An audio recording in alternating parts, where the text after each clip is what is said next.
विज्ञान भाग 1 कक्षा 9वीं पाठ दूसरा कार्य और ऊर्जा। जब हम कहते हैं कि कार्य हो रहा है, इसका मतलब होता है कि हम शारीरिक और बौद्धिक कृति संबंधित कोई भी हलचल कर रहे होते हैं। जैसे कि हम शारीरिक रूप से दौड़ते हैं, भागते हैं, चलते हैं, किसी चीज़ को ढकेलते हैं या उठाते हैं, इसे हम कार्य कहते हैं। और बौद्धिक रूप पर हम पढ़ाई करना, टीवी देखना या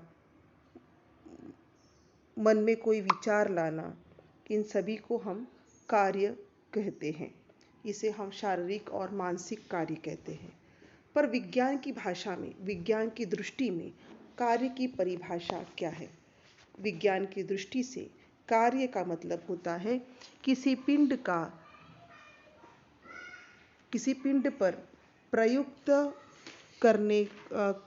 पर बल प्रयुक्त करने पर उस पिंड का अगर विस्थापन हो रहा है तो उसे कहा जाता है कि कार्य हुआ।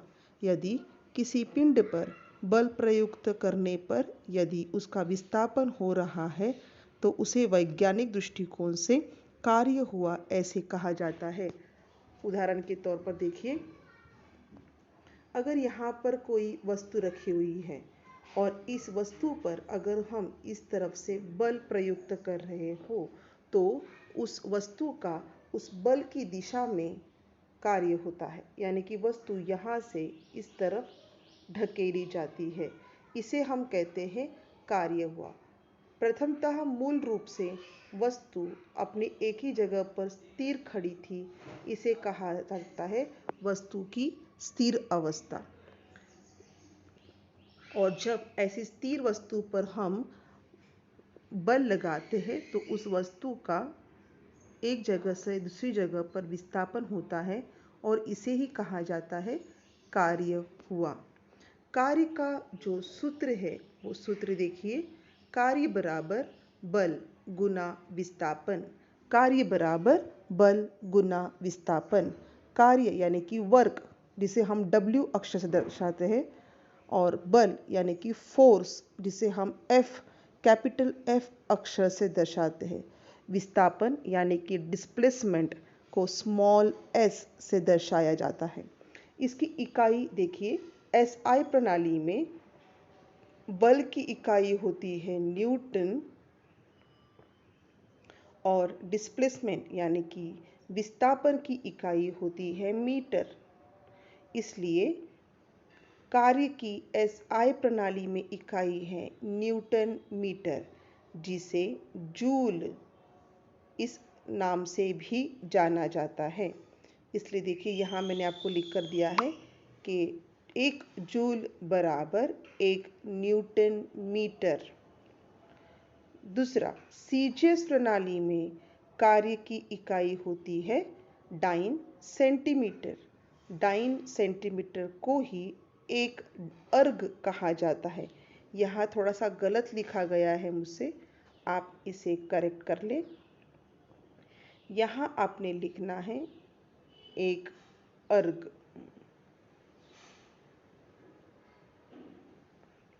यहाँ आपने लिखना है एक अर्ग। इस गलती को सुधार लें। तो एक अर्ग का यहाँ पर अर्थ होता है, देखिए, एक अर्ग बराबर 1 डाइन सेंटीमीटर और 1 जूल का अर्थ होता है 1 न्यूटन मीटर। इन दोनों सूत्रों को ध्यान में रखना है। आगे देखते हैं कि जूल और अर्ग में क्या संबंध है। जूल और अर्ग में संबंध जानने से पहले हम देखेंगे कि न्यूटन बराबर 1 न्यूटन बराबर 10 का 5वां घात डाइन, ये आपका सूत्र है। और 1 मीटर बराबर 10 का दूसरा घात सेंटीमीटर, ये इसका मूल्य है। 1 न्यूटन का मूल्य कितना होता है? 10 का 5वां घात डाइन। और 1 मीटर का मूल्य होता है 10 का दूसरा घात सेंटीमीटर। इन दोनों मूल्यों को ध्यान में रखो। अब कार्य का जो सूत्र था, कार्य बराबर बल गुना विस्थापन, इन सूत्रों में हम यह मूल्य भर देंगे। कार्य का मूल्य है, कार्य की इकाई है 1 जूल, बल की इकाई है 1 न्यूटन और विस्थापन की इकाई है 1 मीटर। इस आधार पर 1 जूल जैसे के तैसे लिखा है और 1 न्यूटन की जगह हमने उसका मूल्य भर दिया 10 का 5वां घात डाइन और 1 मीटर की जगह हमने उसका मूल्य भरा 10 का 2रा घात सेंटीमीटर। अब घातांक के नियम के अनुसार a का mवां घात गुना a का nवां घात बराबर a का m जमा n घात। आपको ये सूत्र, ये गुणधर्म घातांक का याद होगा। उसी घातांक के गुणधर्म के अनुसार हमने यहाँ पर दोनों घातों का जमा किया और हमारा उत्तर आया है 1 जूल बराबर 10 का 7वां घात अर्ग। इस पद्धति से हमने जूल और अर्ग में संबंध दर्शाया है।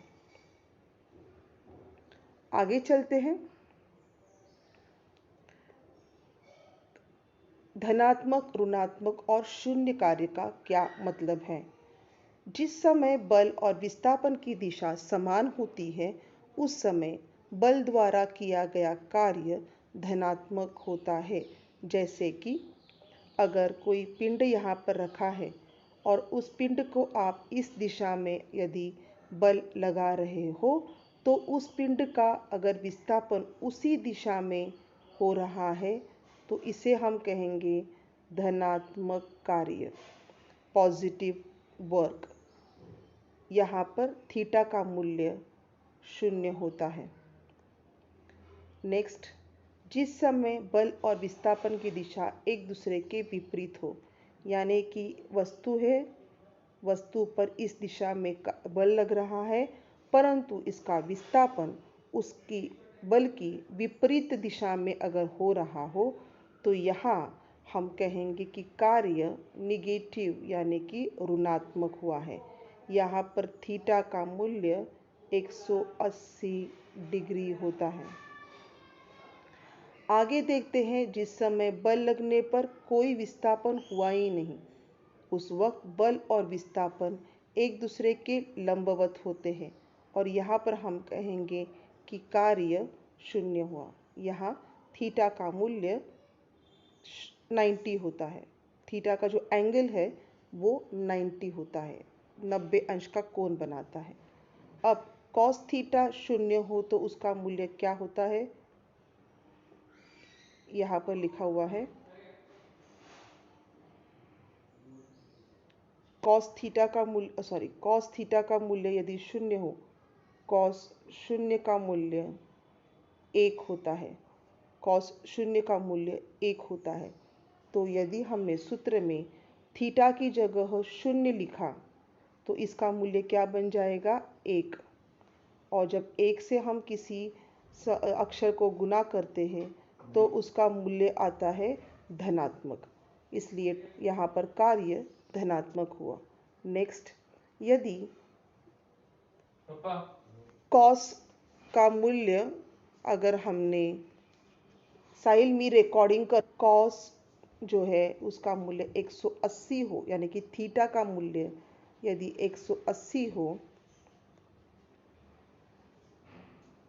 कॉस थीटा का मूल्य अगर हमने यहाँ पर 180 लिखा, ये देखिए, तो कॉस 180 का मूल्य होता है -1, कॉस 180 का मूल्य होता है -1। तो -1 यहाँ पर हमने मूल्य लिखा और -1 से fs को गुना करने पर हमारा मूल्य आता है ऋणात्मक कार्य।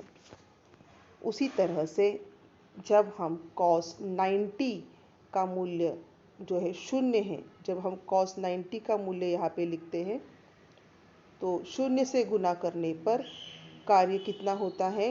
0 हो जाता है। इस पद्धति से यहाँ पर धनात्मक, ऋणात्मक और शून्य कार्य का स्पष्टीकरण दिया गया है।